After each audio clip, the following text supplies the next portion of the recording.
قتلتني خنقا ثم رمتني من سطح المنزل، وبعد أن أحرقتني قطعتني وهشمت عظامي لإخفاء الجريمة. أنا ريتاج من العراق، عمري 9 سنوات.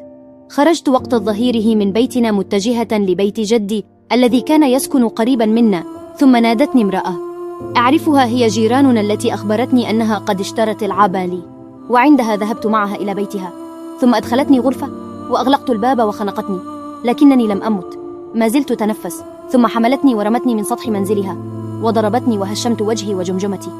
وبعد ساعات انتشر خبر اختفائي وجاءت الشرطة وبدأت عملية البحث عني.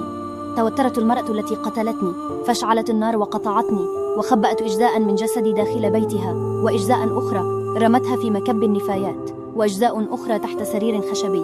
لكنها لم تتوقع أن أحد رجال الشرطة وأهل الحي بدأوا يشكون فيها، رغم أنهم اقتحموا منزلها مرة أولى ولم يجدوا شيئا إلا أنهم راقبوها وعثروا على أجزاء داخل مكب النفايات، ثم الأجزاء التي تبقت داخل منزلها بعد محاولة هروبها من الحي بعدما منع ابنها دخول الشرطة مرة أخرى للمنزل لتفتيشه.